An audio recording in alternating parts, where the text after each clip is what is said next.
you guys will find that you have passions, and having a passion is a gift. I think we all have passions, and you don't get to choose them. They pick you, but you have to be alert to them. You have to be looking for them. And when you find your passion, it's a fantastic gift for you because it gives you direction, it gives you purpose. You can have a job, or you can have a career, or you can have a calling. And the best thing is to have a calling. And if you find your passion, you'll have that, and all your work won't feel like work to you. Many kids and many grown-ups do figure out over time what their passions are. And sometimes we let I don't think it's that hard. I think what happens though sometimes is that we let our intellectual selves overrule those passions. And so that's what needs to be guarded against. One of my jobs as the leader of Amazon is to encourage people to be bold. And people love to focus on things that aren't yet working. And that's good, it's human nature. That kind of divine discontent can be very helpful. But it's incredibly hard to get people to take bold bets. And you need to encourage that. And if you're going to take bold bets, they're going to be experiments. And if they're experiments, you don't know ahead of time whether they're going to work. Experiments are by their very nature prone to failure. But a few big successes compensate for dozens and dozens of things that didn't work. So, bold bets, AWS, Kindle, Amazon Prime, our third-party seller business, all of those things are examples of bold bets that did work, and they pay for a lot of experiments. I've made billions of dollars of failures at Amazon.com. Literally, billions of dollars of failures. And, you might remember Pets.com or Cosmo, or, give myself a root canal with no anesthesia very easily. None of those things are fun, but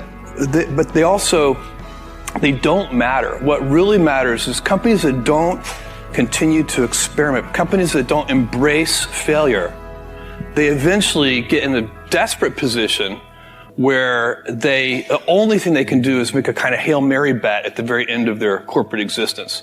Whereas companies that are, making bets all along, even, big bets, but not bet the company bets. I don't believe in bet the company bets. That's when you're desperate. That's the last thing you can do. It's not, you could be out of work and have terrible work-life balance. Even though you've got all the time in the world, you could just feel like, oh my God, I'm miserable, and you would be draining energy. And so you have to find that harmony. It's a much better word. And I think for most people, it's about meaning. People want to know that they're doing something interesting and useful.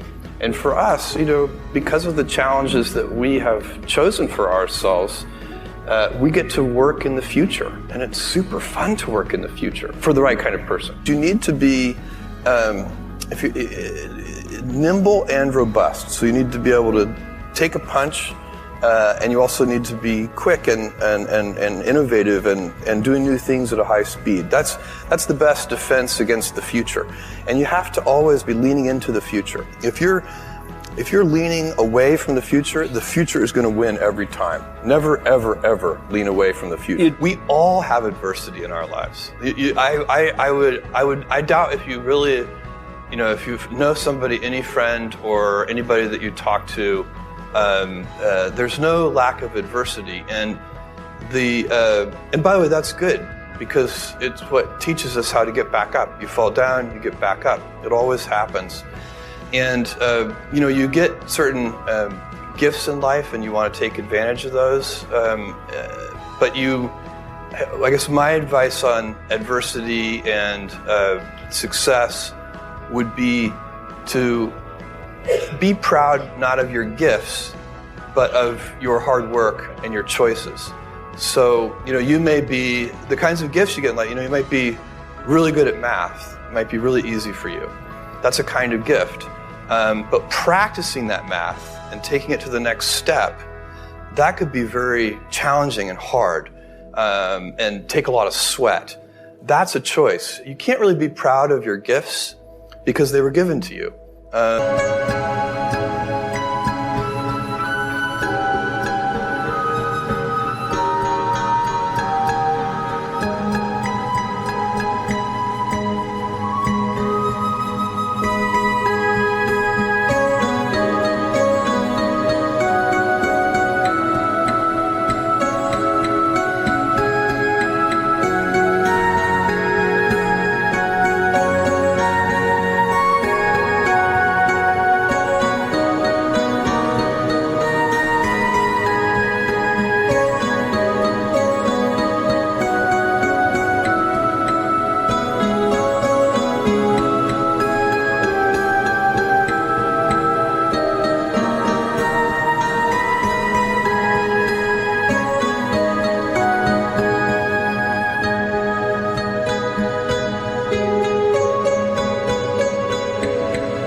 You can be grateful for them and thankful for them.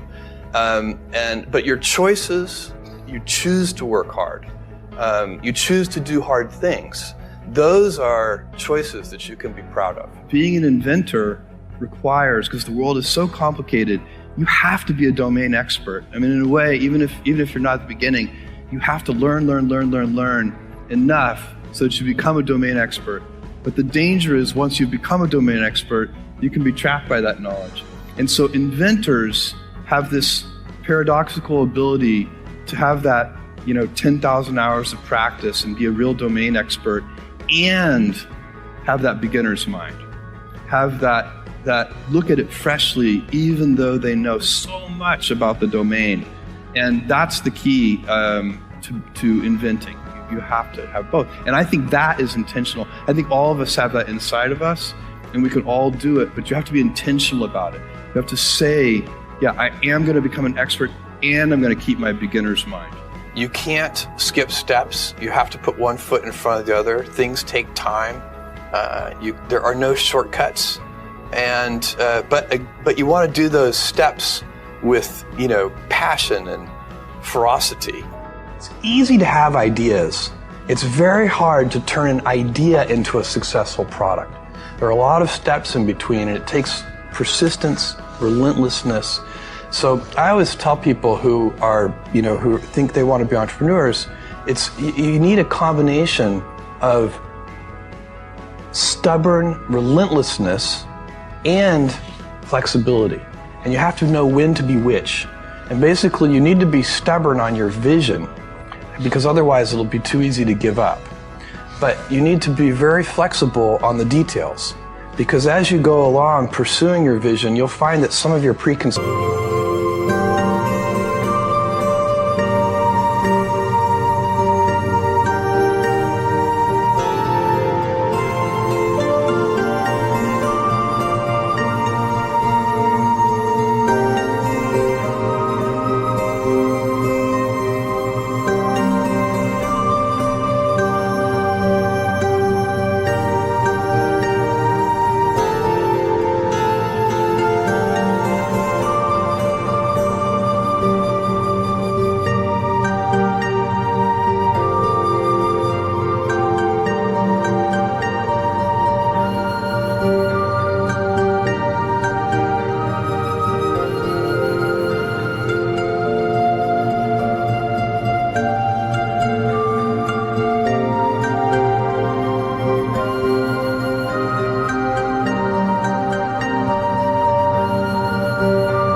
perceptions were wrong, and you're going to need to be able to change those things.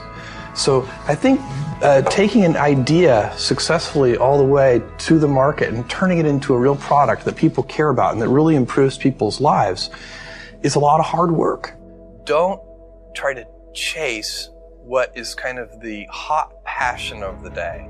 I think we actually saw this. I think you see it all over the place in many different contexts, but I think we saw it in the internet world quite a bit, where at the sort of peak of the sort of internet mania in say 1999, you found people who were very passionate about something. They kind of left that job and decided, I'm going to do something in the internet, because it's it was almost like the 1849 gold rush in a way. I mean, you find that people if you go back and study the history of the 1849 gold rush, you find that, at that time, everybody who was within the shouting distance of California was, they might have been a doctor, but they quit being a doctor and they started panning for gold. And that almost never works.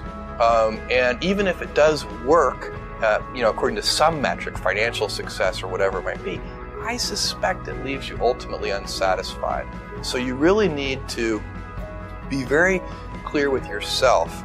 And I think one of the best ways to do that is this notion of projecting yourself forward to age 80, looking back on your life and trying to make sure you've minimized the number of regrets you have. That works for career decisions. It works for family decisions. Do you want? I have a 14-month-old son, and it's very easy for me to, if I think about myself when I'm 80, I know I want to watch that little guy grow up. And so I don't want to be 80 and think, shoot, I missed that whole thing and I don't have the kind of relationship with my son that I wished I had, and so on and so on.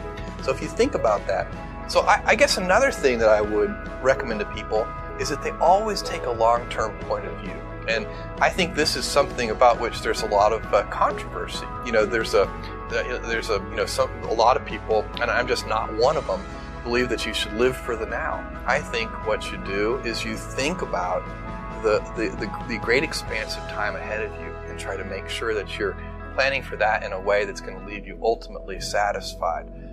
So this is just this is the way it works for me. And I mean, everybody needs to find that for themselves. So I think there are a lot of paths to satisfaction, and you need to find one that works for you.